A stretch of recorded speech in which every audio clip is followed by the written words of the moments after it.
Hello everyone, welcome to Dakshina e-classroom program. In today's lecture, I'm going to talk about the revision of rectilinear motion for IIT. So basically, first thing, let me tell you a few more things, a few points. In IIT, the direct question has been asked from this chapter in year 2000. In last 20 year, I'm talking about. Then it has asked in 2004, then 2005, and then 2014. And after that, actually no direct question has asked up to now, actually up to 2020. But yes, the application of this question has came even in few questions, like where you will be asked to find the torque and other things like force, then and work done. Then you will require at some places the displacement, the velocity, angular velocity, like velocity, like that. So you can say it's also a application of this chapter, right? So I will like try to cover the things, like if you are just, let's suppose, have studied things already, but you want to prepare for the final exam, then few points and it's few topics which you need to keep in mind, you need to focus on them. I will try to cover them with the little bit pace, with little bit faster speed, and with few examples, so that it should make you memorize everything from this chapter, and you should be ready to ready for your final exam. Okay, so rectilinear motion, you must be already knowing. It's about motion, and for studying motion, actually we need to define first, like, what is frame of reference. Frame of reference किसे कहते हैं? It's a set of coordinate axis, जो हमारा एक set of coordinate axis है this. इसको अगर हम कहीं फिक्स कर देते हैं किसी भी पॉइंट पे, I can fix it, and simply this system set of coordinate axis attached to some point, is it, that point may be moving, may be at rest, so simply we call this is frame of reference. Because whenever some changes are happening, we will define things with respect to this frame. We will measure the position, the distance, displacement in this frame, so it help us actually in defining the position. So that's why we define frame of reference.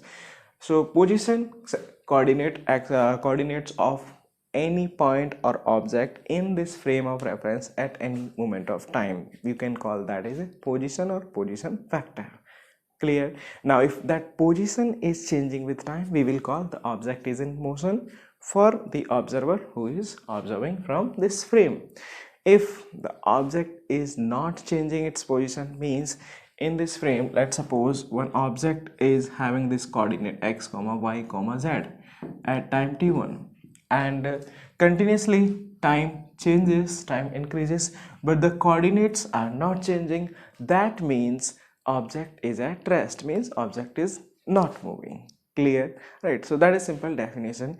Then here comes distance and displacement, very simple concepts. An object changing its position, let's say finally up to here, this is initial position vector, I will write r1, this is final position vector r2 bar, right?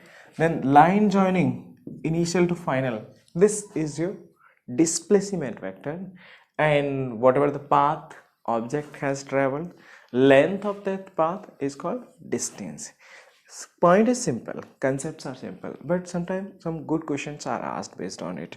तो वो question क्या होते हैं basically, जैसे मैं तुम्हें एक example देता हूँ, सो तुम्हें ध्यान रखना चाहिए एक्चुअली में यहाँ पे क्या स्पेशल थिंग है, क्या फ़र्क पड़ता है when like on object is traveling from here, is it, it's, let's say, changing its direction of motion. When we are calculating displacement, तो उसमें कैलकुलेट कैसे करते हैं, जैसे मैं तुम्हें बताऊं. So let's say position of a particle as function of time is given. Position of a particle as function of time is given as, so x is equal to some t cube minus 6t square plus 9t. Let's say this is the position. So here you can see the particle is at origin at t is equal to 0, t equal to 0, particle is at origin, right? And now what is happening, it's not continuously moving in a straight line.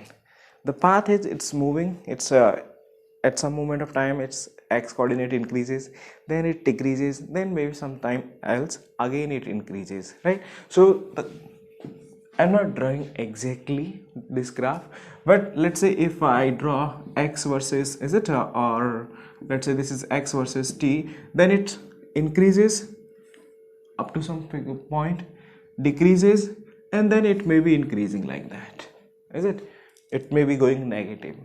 तो यहाँ पे क्या होगा, if अगर मैं यहीं पे सीधा टाइम की वैल्यू रख देता हूँ तो ये तुम्हें बता देगा बस कि पहले कहाँ था और बाद में कहाँ था.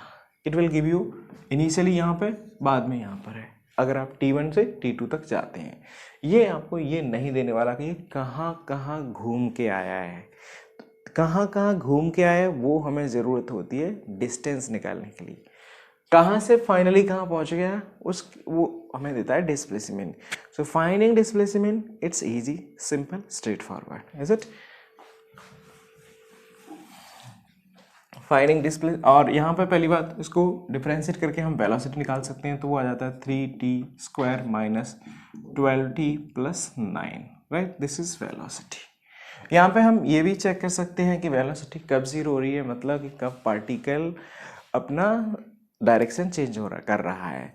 अगर पार्टिकल डायरेक्शन चेंज नहीं करता है, is it's continuously moving in a straight line, in that case your distance and displacement will be simply equal, and you can write actually if velocity or direction of velocity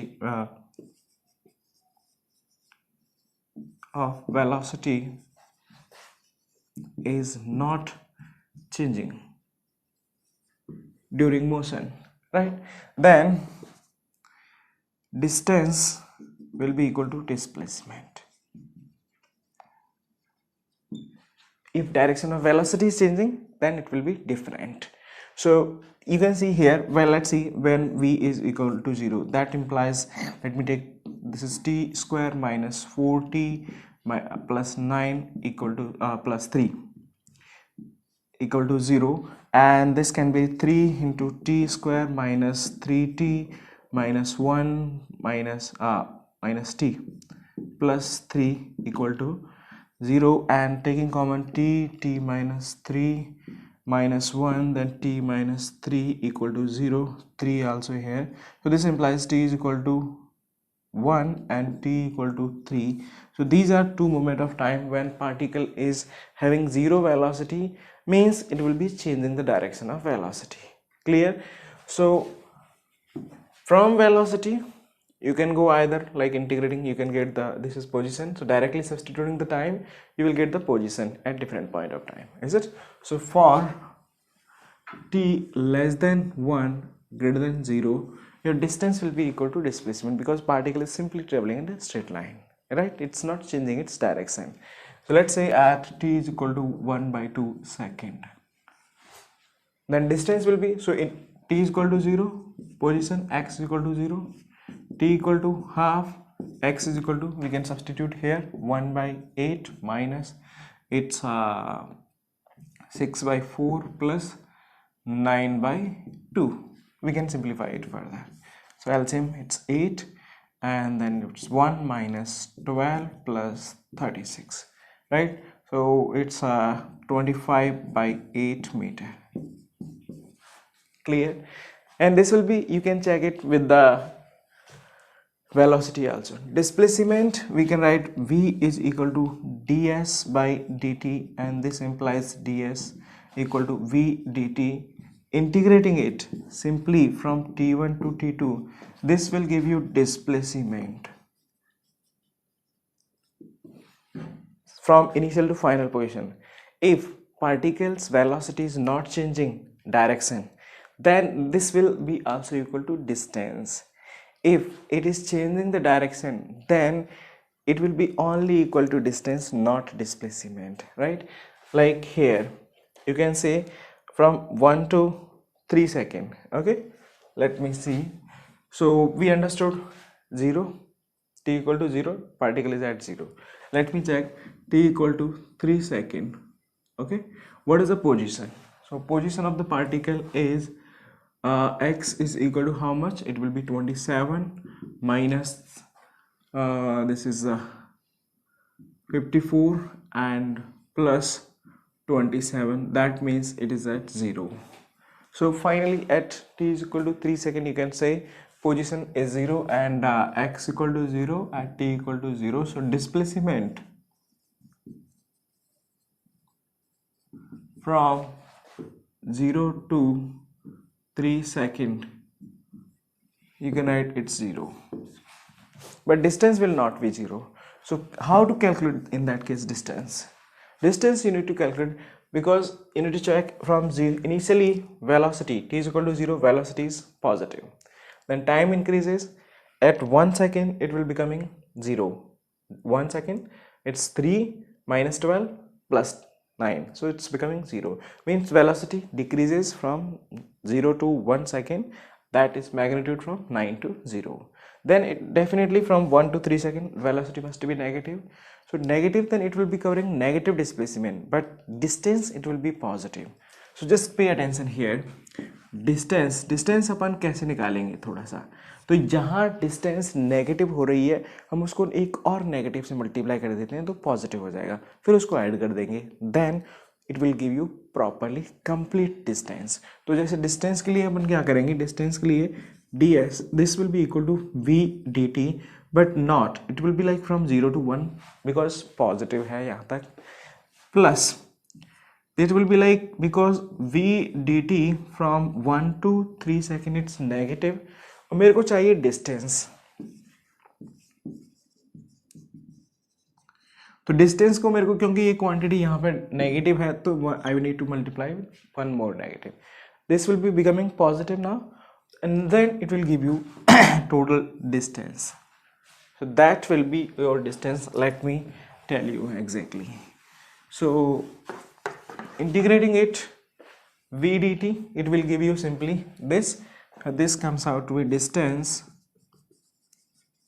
equal to integration v dt will be t cube minus 60 square plus 90 0 to 1, then minus t cube minus 60 square minus plus 90 from 1 to 3 second, right? So simplifying it, 0 everything is 0, 1 it's also at t is equal to 1, it's coming out to be how much, 1 minus 6 plus 9, so 10 minus 6 that's 4, minus here it's at 1 it will be like 4, at 3 let me check it, so 3 it's how much, okay 1 2 3, then it's 3 it's 27 minus 54 plus 27, this is value at 3 minus, and this at 1 it's coming out to be 4, clear? So now see this is 0 and it's coming out to be 4 minus of minus 4, that is equal to 8 meter. You can check it, it's something positive, and displacement up to 0 to 3 second it's coming out to 0, clear? So the actually motion of the particle is what, 0, it's starting from here reaching t equal to 3, x equal to 4, and then coming back, sorry, t equal to 1 it's reaching 4, then t is equal to 3 second it's coming back to 0.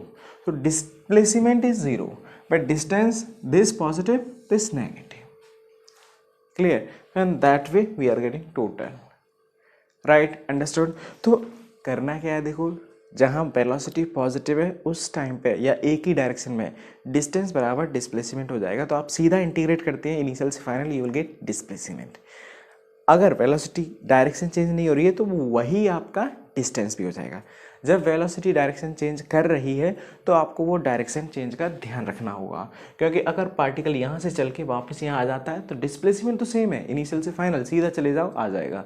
Distance के लिए आपको यहाँ से यहाँ जाना पड़ेगा, फिर यहाँ से यहाँ जाना पड़ेगा, ये पॉजिटिव आएगा, इस नेगेटिव को आपको माइनस के साथ मल्टीप्लाई करके ऐड करना होगा, then you will get proper answer. So this is about calculation of displacement distance. तो इसमें कई तरह से आपको कुछ साइन फंक्शन, कॉस फंक्शन, इस तरह की चीज़ें पूछ ली जाती हैं कि यहाँ से यहाँ तक का डिस्टेंस, यहाँ से वहाँ तक का displacement.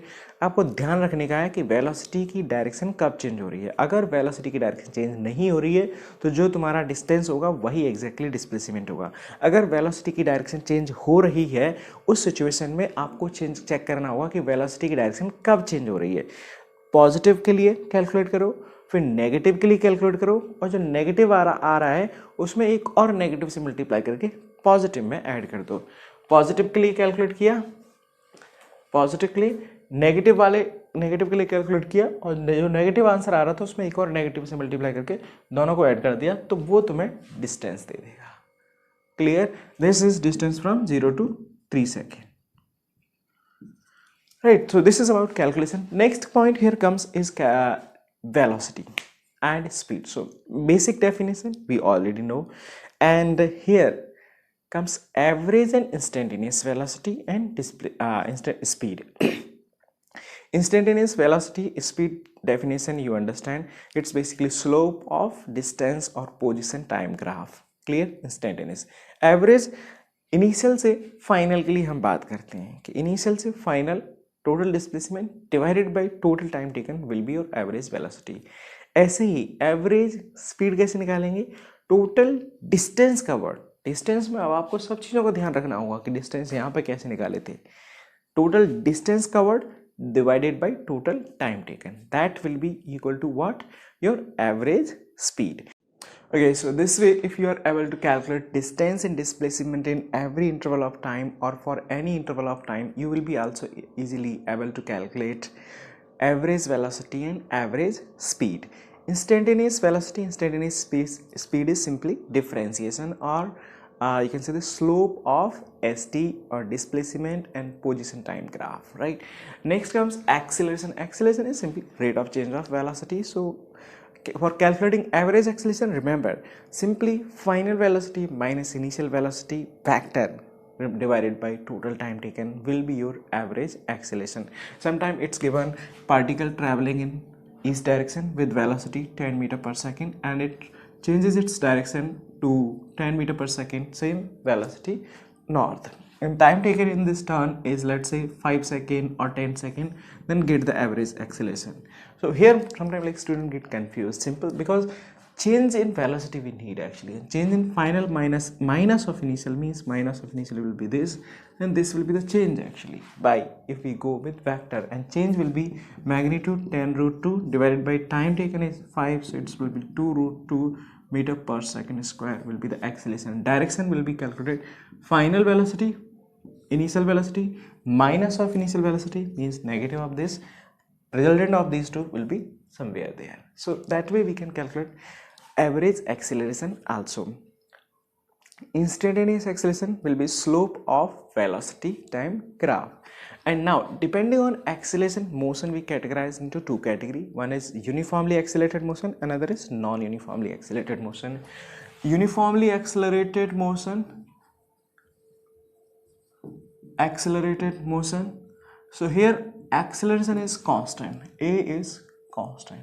Remember, for this situation only we have four standard equation of motion, and that is v equal to u plus at, s ut plus half at square, v square minus u square is equal to 2as, and another is sn is equal to u plus a by 2n minus 1.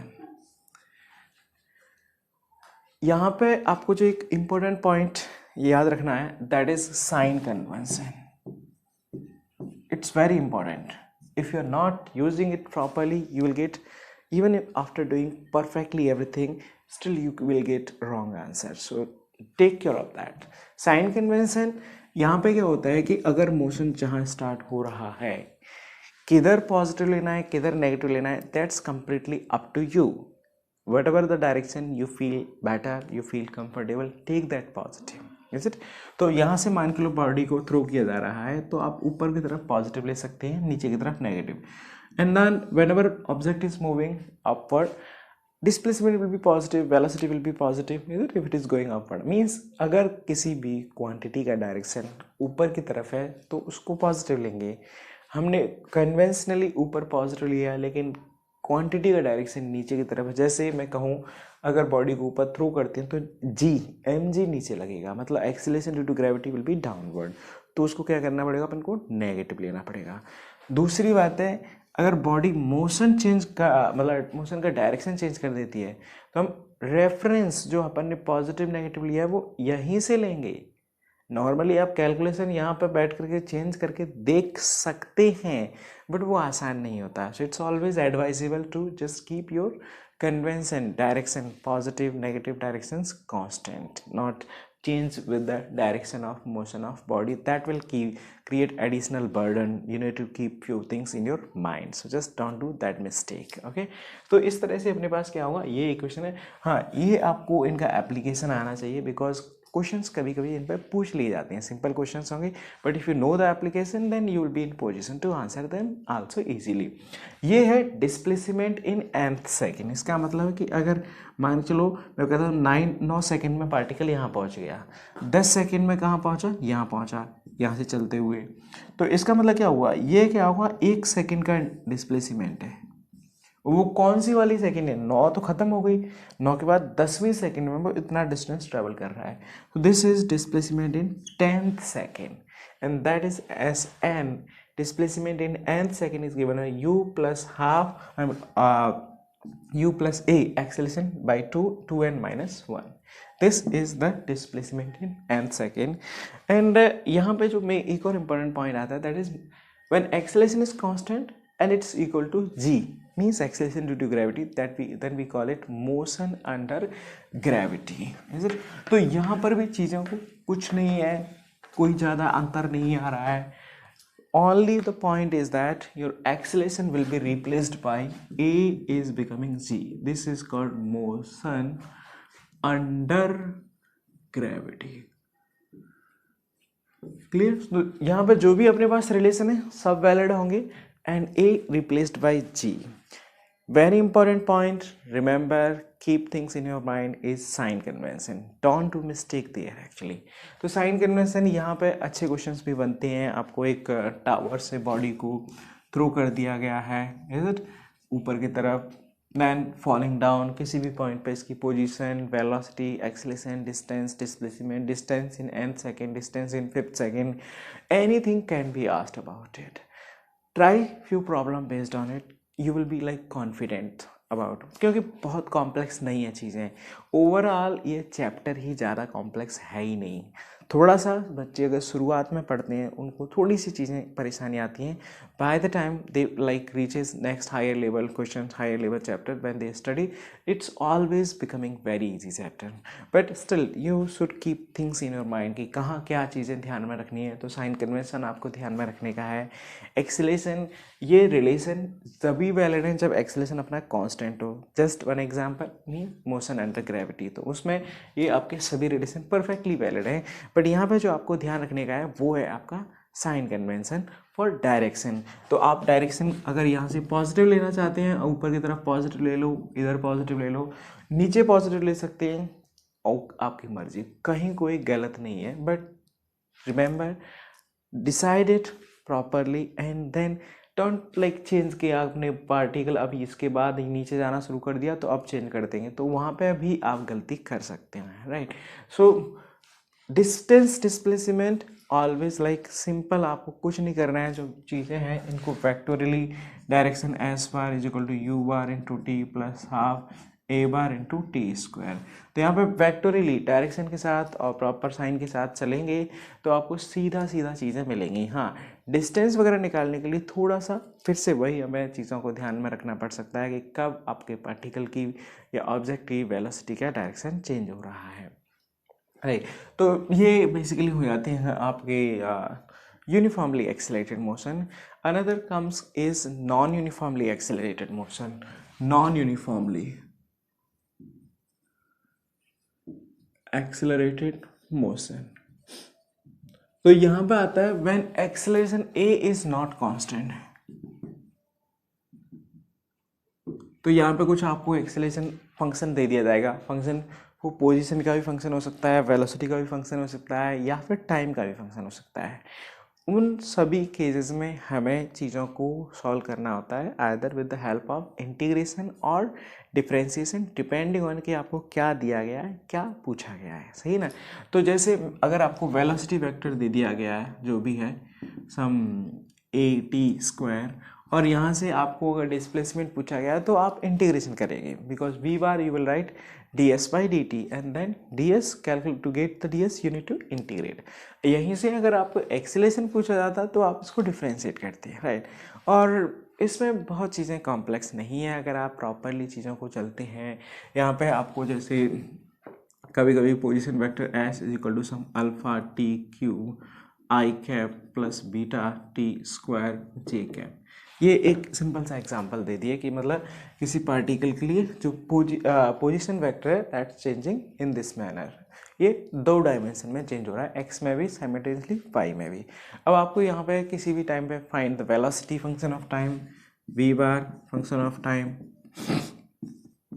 Acceleration vector function of time, और may be magnitude भी आपको पूछा जा सकता है। तो यहाँ पे करना क्या है, आपको सीधा सीधा ds हमें मालूम है by basic definition, ds bar by dt is equal to your velocity v bar. तो इसका डिफरेंशिएशन क्या आ जाएगा, this is 3 alpha t square i cap, और इसका हो जाएगा 2 beta t j cap. Simple. Similarly इसको फिर से डिफरेंशिएट कर देंगे तो आपके पास एक्सेलरेशन भी आ जाएगा। तो ये सिंपल सा एग्जांपल था। इसी तरह की चीज़ें आपको पूछी जाती हैं, तो अगर आप कॉन्फिडेंट हैं, आपको चीज़ें आती हैं, हाँ, द पॉइंट इज़ दैट कि जो क्वेश्चन पूछे जाएंगे तो वहाँ पे ज़रूरी नहीं है कि आपको ये क्वांटिटी सीधी पूछ ली जाए, सही ना। आपको हो सकता है ऐसे पूछ लिया जाएगा कि ये पोजीशन है जो कि टाइम के हिसाब से एक पार्टिकल के लिए इस तरह से बदल रहा है, right. And then you are asked to find the power of force as function of time. अब पावर के लिए क्या चाहिए, पावर होता है अपना, पावर आपको मालूम होना चाहिए, power is equal to force F.V, this is your power. तो अब इसके लिए आपको फोर्स निकालना पड़ेगा। फोर्स कहाँ से आएगा, वेलोसिटी को डिफरेंशिएट करेंगे तो एक्सेलरेशन आ गया, मास आपको दिया जाएगा तो मास इंटू एक्सेलरेशन फोर्स आ गया, ये वेलोसिटी आ गई। अब आप दोनों का प्रोडक्ट निकालेंगे, then you will get power, right.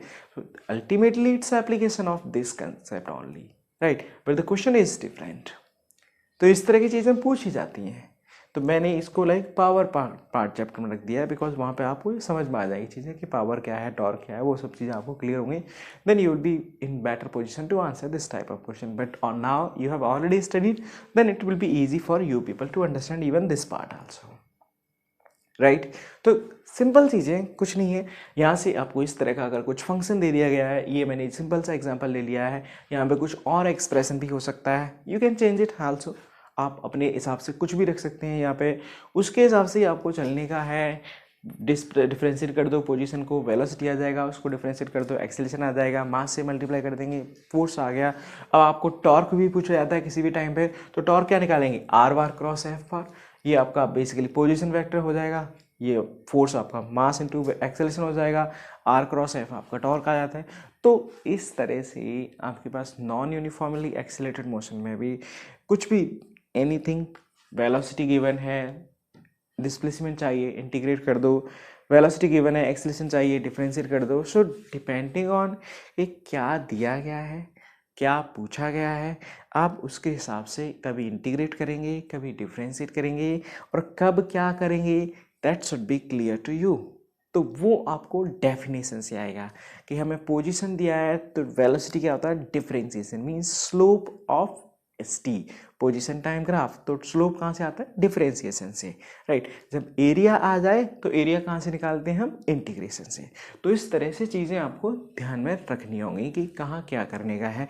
तो इस तरह से लाइक ये आपका एक्सेलरेशन, मोशन अंडर ग्रेविटी हो गया, this is part of non uniformly accelerated motion. तो इसमें डिफरेंट टाइप की जो भी आपको चीज़ें पूछी जा रही हैं वो आपको लाइक तरीका मालूम है, then you should be able to answer that, right? Okay, next part comes here in rectilinear motion is graphs. Graphs क्या है, इसमें बहुत सारे अलग अलग टाइप के ग्राफ में पूछ ली जाती हैं, उनका मतलब भी पूछ लिया जाता है। कभी कभी तुम्हें ग्राफ प्लॉट करने के लिए पूछा जाता है, is it plotting a graph, या फिर कन्वर्जन के लिए पूछ लिया जाएगा। एक ग्राफ दिया गया है, पोजीशन टाइम, वहाँ से तुम्हें वेलोसिटी टाइम, एक्सेलरेशन टाइम कुछ भी कन्वर्ट करने के लिए, और like sometime even logical questions can be asked, so basically interpretation. So it's not different, it's just part of basically it's one thing only, cumulative. Well, three different ways it can basically asked. तो यहाँ पे graph के लिए आपको again जो basic चीज़ है definition पे जाना होगा कि वेलोसिटी की डेफिनेशन क्या है, डिस्टेंस की डेफिनेशन क्या है, डिस्प्लेसमेंट की क्या है, position like same thing, and acceleration क्या है. तो ये क्या है, मतलब अगर आप पोजीशन टाइम ग्राफ देखते हैं तो उसका स्लोप का मतलब हो जाता है time rate of change of position with respect to time, is it, और time rate of change of position, तो इसी को अपन क्या बोलेंगे, वेलोसिटी. तो मतलब जब आपको वेलोसिटी टाइम ग्राफ दिया गया है, जस्ट 1 सेकेंड, अगर आपको वीटी ग्राफ दिया गया है कुछ भी इस तरह का, तो यहाँ से अगर आपको एक्सेलरेशन पूछा गया है तो आपको स्लोप देखना होगा इस ग्राफ का, क्योंकि स्लोप ही हमारा एक्सेलरेशन है. स्लोप किस तरह से है, तो यहाँ पे देख सकते हैं स्लोप अपना क्या हो रहा है, घट रहा है, बट पॉजिटिव है, स्लोप डिक्रीजिंग है. तो वो स्लोप को आप जैसे टाइम के हिसाब से प्लॉट करेंगे तो वो आपको क्या आ जाएगा, एक्सेलरेशन टाइम ग्राफ आ जाएगा. क्लियर. ऐसी पोजिशन टाइम ग्राफ का अगर दे रखा है तो उसका स्लोप हमारा वेलोसिटी दे देता है. तो यहाँ से इसका स्लोप देखेंगे तो यहाँ पे कुछ पॉइंट हो जाते हैं. वो पॉइंट क्या है, slope of position time graph gives you velocity. Velocity का स्लोप एक्सेलरेशन दे देगा आपको. Clear. Similarly area under 80 graph, acceleration time graph, वो क्या दे देगा, चेंज इन वेलोसिटी. तो अगर आपको 80 ग्राफ दिया गया है वेलोसिटी, तो चेंज इन वेलोसिटी आप एरिया से निकाल लेंगे बेसिकली. ऐसे ही अगर आपको वीटी ग्राफ दिया गया है then area under this VT graph will give you displacement और पोजीशन टाइम, राइट. तो उसको हम इसके हिसाब से प्लॉट कर लेते हैं. एक तो ये हो गई. अब यहाँ पे कभी कभी चीज़ें आपको कि लाइक दो पार्टिकल हैं वो इस तरह से जा रहे हैं, एक की पोजीशन टाइम ग्राफ, दूसरे का position time graph, A B, this is position time graph. So A is running faster than B, A will cross B, A and B will meet at one point, something like that. इस तरह की चीज़ें. तो वो भी आप answer कब कर पाएंगे, जब आपको चीज़ों का मतलब पता होगा, राइट. और मतलब बहुत डिफिकल्ट नहीं है, सो अंडरस्टैंड इट प्रॉपरली. तो यहाँ पे आप देख सकते हैं कि कौन फास्ट चल रहा है. फास्ट का मतलब क्या हुआ कि ये बात करना चाह रहे हैं वेलोसिटी, कि किस पार्टिकल की वेलोसिटी ज़्यादा है. तो वो आपको समझ में आना चाहिए. कौन सा ग्राफ दे रखा है, डिस्प्लेसमेंट टाइम, इज इट. ये क्या है, पोजीशन टाइम ग्राफ.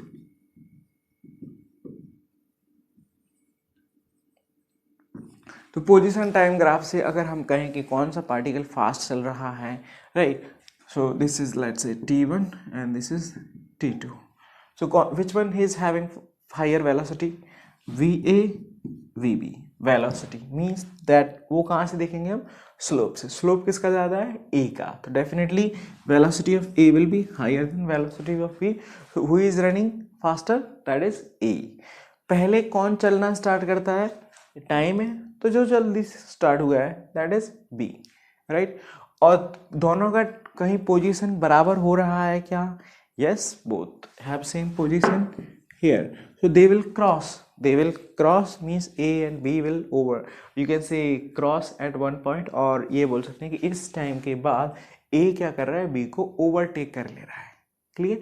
तो ये लॉजिकल चीज़ें भी आप मतलब अगर आपको समझ में आती है चीज़ें कि क्या है, तो लॉजिकल क्वेश्चंस भी इस तरह के पूछे जाएं तो उनको भी आप आंसर कर पाना चाहिए. क्लियर ना. तो पोजीशन टाइम ग्राफ मतलब आपको समझना है एग्जैक्टली चीज़ों का कि किसका मतलब क्या है.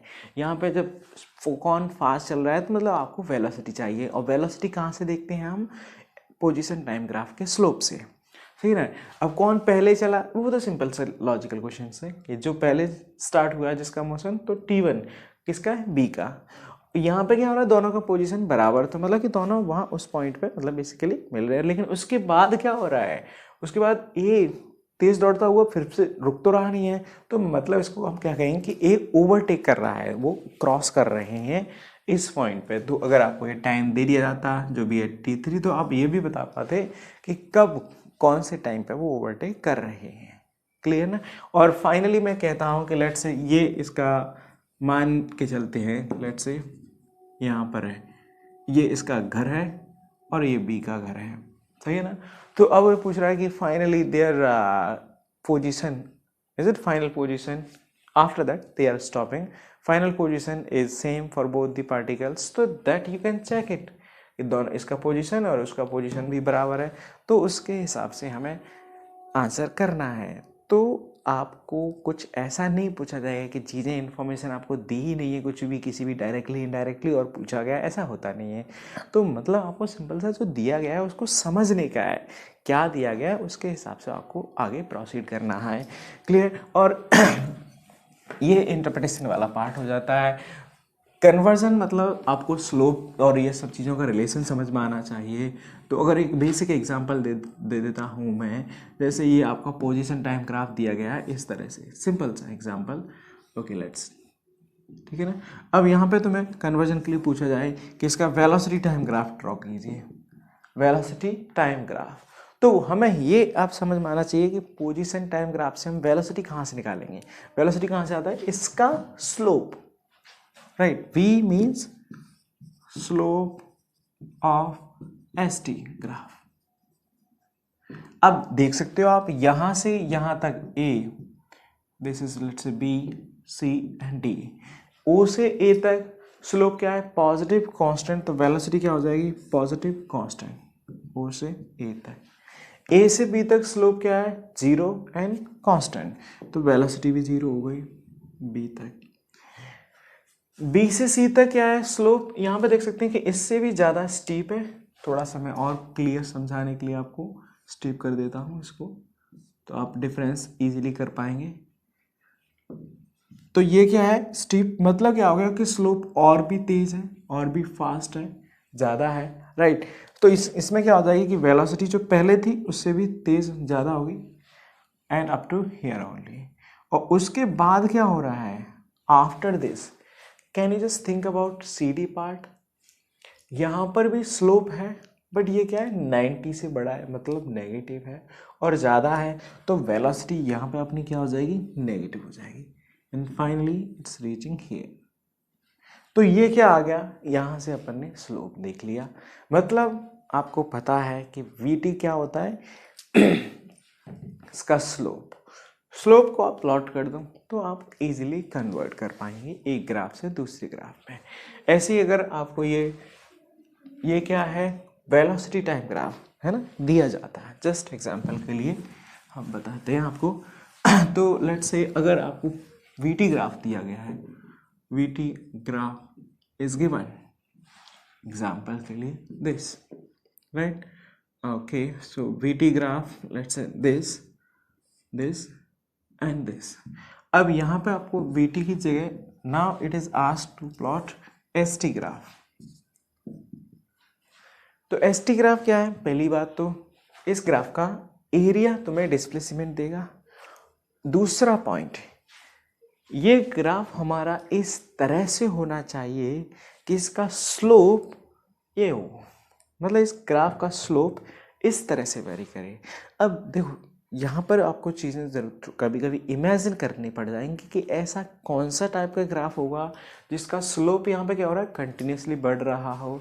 तो इनके लिए आपको जो स्टैंडर्ड कुछ फंक्शंस हैं, कुछ लाइक रिलेशन ग्राफ हैं, वो आपको मैथमेटिक्स में समझ में आ जानी चाहिए। लाइक स्ट्रेट लाइन है, पैराबोला है, हाइपरबोला है, सर्कल है, तो ये जो कि हम नॉर्मली 11th क्लास में मैथमेटिक्स में पढ़ते हैं आपको, और बहुत कॉम्प्लेक्स चीज़ भी नहीं है। और यहाँ पर जो फिजिक्स में है वो तो उनका जो आप मैथमेटिक्स में पढ़ते हो उसका एकदम ये समझ लो जीरो लेवल के बराबर ही लगभग रहता है, या एकदम बहुत लो लेवल वाली चीज़ें रहती हैं, तो आसानी से आपको वो समझ में आ जाएंगी कि हाँ कहाँ कैसा किस तरह की चीज़ें होंगी। तो अब आपको इमेजिन करना है कि यहाँ पे क्या हो रहा है, पहली बात तो स्लोप, ये वेलोसिटी क्या हो रही है अपनी इंक्रीजिंग है, तो इस फंक्शन का स्लोप क्या होगा इंक्रीजिंग आना चाहिए, डिक्रीजिंग नहीं। और स्लोप इंक्रीजिंग वाला ग्राफ अपना रहता है इस तरह का, या यहाँ से यहाँ तक क्या हो रहा है स्लोप, मतलब वेलोसिटी कांस्टेंट, मतलब हमारा स्लोप क्या होना चाहिए कांस्टेंट, और वो भी क्या है पॉजिटिव, जीरो नहीं है तो जीरो नहीं होगा, ये जीरो नहीं होगा क्योंकि इसका स्लोप जीरो है, तो यहाँ पे वेलोसिटी जीरो नहीं है अपने पास, तो ये क्या होना चाहिए पॉजिटिव बट कांस्टेंट। सो ये क्या हो गया पॉजिटिव एंड कांस्टेंट। उसके बाद क्या हो रहा है अपना स्लोप, यहाँ देख सकते हैं वेलोसिटी तो अभी भी पॉजिटिव है बट डिक्रीजिंग है, नेगेटिव नहीं हो रही है, ध्यान रखने का। नेगेटिव यहाँ पे क्या होगा एक्सेलरेशन होगा, तो यहाँ पे क्या हो रहा है अब आपको ऐसा करना है, और यहाँ तक अगर देखें तो ये क्या है हमारा डिस्प्लेसमेंट, तो डिस्प्लेसमेंट तो यहाँ तक बढ़ रहा है, तो ये घटना नहीं चाहिए यहाँ आगे जा करके, ये अभी भी बढ़ना चाहिए, तो आपको चीज़ों को ध्यान में रखना होगा, क्लियर ना। तो इसके बाद आपको क्या करना है, कुछ इस तरह के ग्राफ अगर जो अभी भी इंक्रीजिंग हो, राइट, स्टिल इंक्रीजिंग, तो यहाँ तक ये आपका जो भी है मैं इसको बोल देता हूँ यहाँ तक, तो यहाँ तक क्या हो रहा है आपका डिस्प्लेसमेंट स्टिल इंक्रीजिंग, बट यहाँ पे देख सकते हैं कि ग्राफ इस तरह का है, तो इसका स्लोप क्या होता है डिक्रीजिंग होता है, और यहाँ पे स्लोप आपका ऑलमोस्ट जीरो, तो मतलब फाइनल वेलोसिटी जीरो हो गई, यहाँ पे स्लोप इस तरह से है, so that is basically increasing slope. तो ये चीज़ें अगर आपको आती हैं, आपको समझ में आता है, then it's like easy, straightforward, बहुत कॉम्प्लेक्स कुछ भी नहीं है इसमें। रेक्टिलिनियर मोशन में बहुत कॉम्प्लेक्स प्रॉब्लम बनते ही नहीं है। दूसरी बात ये भी है कि बहुत ज़्यादा क्वेश्चंस पूछे भी नहीं जाते हैं इससे, मैंने अभी आपको बताया पहला मतलब like from 2000 to 2020 only like 2000 question was asked, 4 and 5 and then 14, और उसके बाद लाइक और भी क्वेश्चन पूछे गए बट वो डायरेक्ट नहीं है, there are like some small application, तो एप्लीकेशन आपको इसका इसलिए आना चाहिए, अदरवाइज आप दूसरे चैप्टर के क्वेश्चंस पे भी करने में परेशानी आपको आएगी।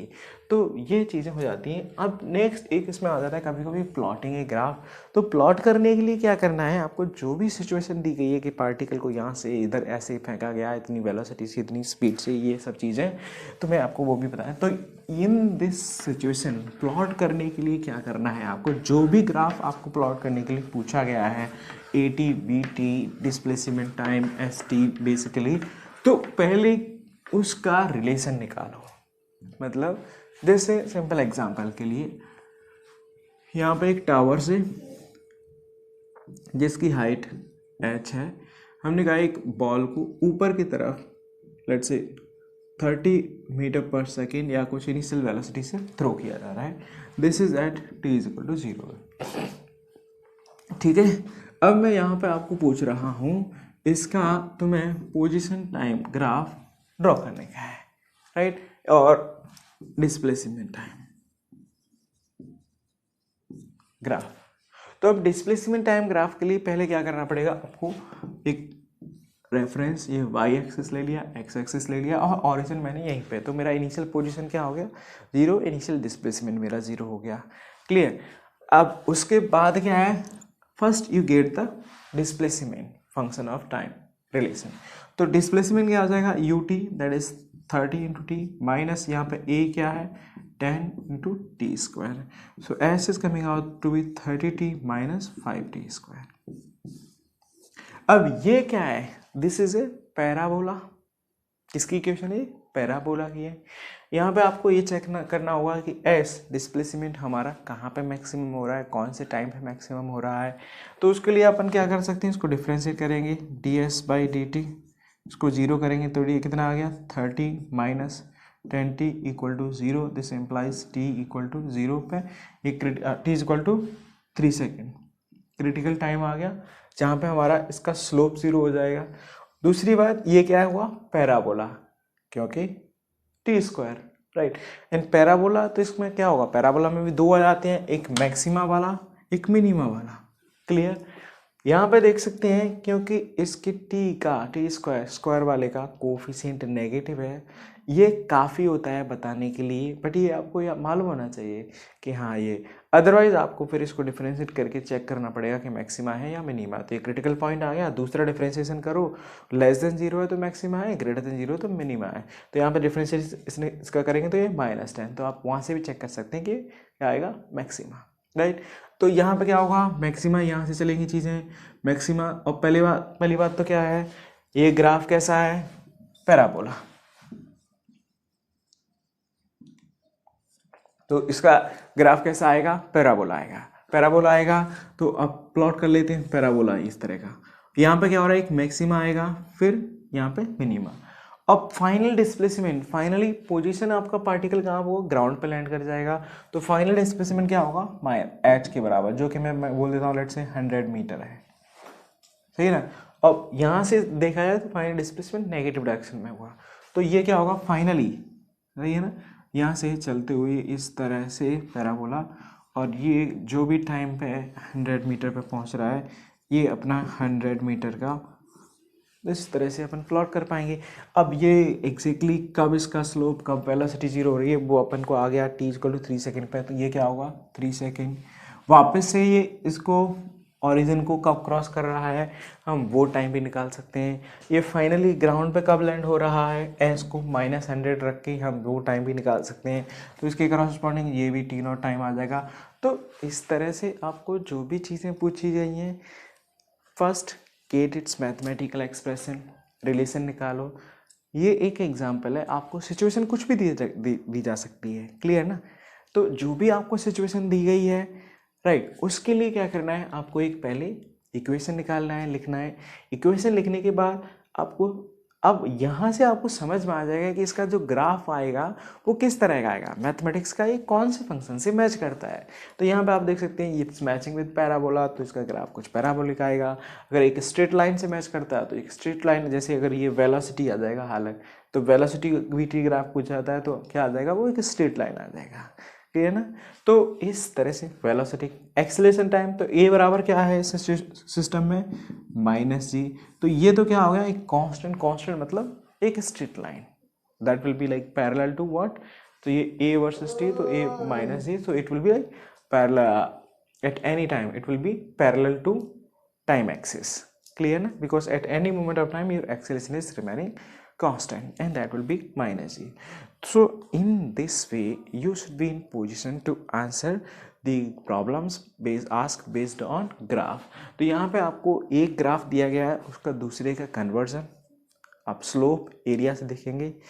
ग्राफ आपको दिया गया है उसको समझने के लिए, तो यहाँ पे आपको जो पॉइंट्स हैं 4 कि area under we T displacement, area under AT acceleration time gives you change in velocity, slope of VT graph gives you acceleration, slope of ST graph gives you velocity. तो ये पॉइंट अगर आपको याद है then you will be able to understand, और logically चीज़ें जो आपको पूछी गई हैं you should be in position to answer that. तो इस तरह से चीज़ें ये क्या हो गई। हाँ, नेक्स्ट कम आता है इसमें प्लॉटिंग। तो प्लॉटिंग के लिए आपको क्या करना है, जो भी सिचुएशन आपको दी गई है उसका एक पहले मैथमेटिकल फंक्शन, गेट फर्स्ट सम मैथमेटिकल एक्सप्रेशन, और मैथमेटिकल एक्सप्रेशन के बाद अब इसको फिजिक्स का मत समझो, अब इसको मैथ्स का प्रॉब्लम समझो कि यहाँ पे क्या है, ये ग्राफ है, क्या इसका तुम्हें मतलब ये इक्वेशन है, क्या इसका तुम्हें प्लॉट करना नहीं आता। Yes you know of course, because mathematics में तो आप इससे भी बहुत कॉम्प्लेक्स चीज़ें देखते हैं, प्लॉट करते हैं। तो उसके लिए तो ये आपका क्या होगा, हलवा है, बहुत सिंपल सी चीज़ है, पीस ऑफ केक है, you easily can eat it, right. अगर आप मैथमेटिक्स से थोड़ा सा इसको देखते हैं तो ये एक सिंपल सा इक्वेशन है, इसको प्लॉट बहुत आसानी से आप कर सकते हो। तो यहाँ पे जो भी चीज़ें इमेजिन कर सकते हो, जो भी चीज़ें आपको पूछी गई हैं, you can and then accordingly you can match your answer. तो ये थी चीज़ें। इसमें कभी कभी जो कन्वर्जन आता है उसमें चीज़ें थोड़ी सी आसान नहीं आती, मतलब आसान इन द सेंस कि जो अभी मैंने 4 पॉइंट बोले कि एरिया इसका, स्लोप उसका, इस तरह से चीज़ें, तो कभी कभी क्या होगा, हमें उस तरह का रिलेशन नहीं दिया जाएगा, है ना। जैसे एक एग्जाम्पल देता हूँ जो कि IIT ने ही पूछा है एक्चुअली में इन 2004 और 5। यहाँ पे एक ये है, this is given as some velocity versus position graph, और यहाँ पे आपको एक एक्सेलेरेशन वर्सेस पोजीशन ग्राफ पूछा गया। तो उसके लिए क्या करना पड़ेगा, v, इस ग्राफ का हम एक, क्योंकि यहाँ पे हमें पता है v versus position, right, velocity versus position graph से इसका स्लोप से तो नहीं निकाल सकता एक्सेलेरेशन, राइट, एरिया भी इसको एक्सेलेरेशन रिलेशन नहीं देता। तो इसके लिए क्या करते हैं, जब चीज़ें आपकी ऐसी कोई आती हैं कि जहाँ पे आप डायरेक्टली स्लोप या एरिया को नहीं देख सकते, उस सिचुएशन में भी आपके पास एक मेथड बचता है and that is your equation. तो इसका इक्वेशन लिख सकते हैं हम, तो वो क्या आ जाएगा हमारे पास, v फंक्शन ऑफ x आ जाएगा, पोजिशन, इसको मैं डिफ्रेंशिएट कर दूंगा dv by with respect to time, ये f prime x into d x by d t, ये क्या आ गया फिर से वेलोसिटी, तो ये क्या आ गया एक्सेलरेशन, तो a बराबर f prime x into velocity, velocity को आप वापस यहाँ से रख सकते हैं, तो ये अपने पास ultimately area acceleration function of position आ जाएगा, and then you can plot that graph. तो उस ग्राफ को आप प्लॉट करेंगे तो आपके पास ultimately acceleration versus position graph भी कर सकते हैं, आप फाइंड कर सकते हैं। तो मतलब जहाँ चीज़ें सिंपल स्ट्रेट फॉरवर्ड नहीं है, सीधी सीधी नहीं है, वहाँ पे भी आपके लिए आपके पास एक हथियार है, you still have one tool and that is writing mathematical equation. Right the equation, फिर आपको जो चीज़ें पूछी गई हैं उसके हिसाब से डिफरेंशिएशन इंटीग्रेशन कर लेंगे। तो ये आपका, तो थियोरेटिकली अगर देखा जाए तो ये था पूरा आपका रेक्टिलिनियर मोशन, जहाँ पे हम मोशन से स्टार्ट करते हैं definition, distance, displacement, average, instantaneous velocity, speed. यहाँ पे निकालने के लिए कभी कभी आपको इस तरह की चीज़ें पूछ ली जाती है, आधी दूरी इतनी स्पीड से इतनी टाइम में, नेक्स्ट दूरी इतनी, वगैरह वगैरह। तो वो भी वहाँ पे भी करना क्या है आपको, total distance, total displacement, total time taken, always वो जो भी आपको चीज़ें इन्फॉर्मेशन दी गई है उन इन्फॉर्मेशन से, उस इन्फॉर्मेशन से टोटल डिस्टेंस निकालो एवरेज स्पीड के लिए, टोटल डिस्प्लेसमेंट निकालो एवरेज वेलोसिटी के लिए, divided by total time taken will be your average speed और वेलोसिटी। ग्राफिकली इनका मतलब क्या होता है वो भी आपको समझ में आना चाहिए, slope, right, that then acceleration, based on acceleration हम मोशन को दो कैटेगरीज में, uniformly accelerated motion, non uniformly accelerated motion आ गया। यूनिफॉर्मली एक्सेलेरेशन मोशन में आपको चीज़ें को जो ध्यान रखने का है वो ये है कि एक्सेलेरेशन मस्ट बी कांस्टेंट, तभी आप जो आपके पास 4 स्टैंडर्ड इक्वेशन है तब वो आप अप्लाई कर सकते हैं। अगर एक्सेलेरेशन कांस्टेंट नहीं है और आपने इन इक्वेशन को यूज़ किया तो भी आपको आंसर गलत आएगा, सही ना। तो वो आपको ध्यान रखने का होगा कि एक्सेलेरेशन कांस्टेंट है कि नहीं है। एक्सेलेरेशन कांस्टेंट है then you can go straight forward, right. तो उस सिचुएशन में वन ऑफ द एग्जांपल होता है that is motion under gravity. और यहाँ पे एक और चीज़ जो आपको ध्यान में रखनी होती है that is sign convention. Sign को आपको बहुत it's very important, you need to keep that in mind. अगर आपने थोड़ी सी भी गलती की तो आप सब कुछ सही करने के बावजूद भी गलत आंसर आप पाओगे। सो याद रखने का कि साइन कन्वेंशन कैसे है, और साइन कन्वेंशन क्या है आपके ऊपर डिपेंड करता है। आप जहाँ से मोशन स्टार्ट हो रहा है वहाँ को आप नॉर्मली ओरिजिन सेट कर दो, दूसरी जगह भी ओरिजिन सेट कर सकते हैं। एक ही डायरेक्शन को जो आपको अच्छी लगे, जो आपको ज़्यादा कन्वीनियंट लगे उसको पॉजिटिव कर दो तो ऑटोमेटिकली दूसरी वाली डायरेक्शन नेगेटिव है। अब मतलब जो क्वांटिटी की डायरेक्शन जो तुमने ली है उसकी उसी की डायरेक्शन में वो क्वांटिटी पॉजिटिव लेंगे, जिसकी डायरेक्शन उसके अगेंस्ट है उसको हम नेगेटिव लेंगे। तो इस तरह से हमारे पास ये uniformly accelerated motion. Non uniformly वाले में क्या है, हमारे पास एक्सेलेरेशन कांस्टेंट नहीं होता है तो हमें आइदर इंटीग्रेशन से जाना होता है या डिफरेंशिएशन से जाना होता है।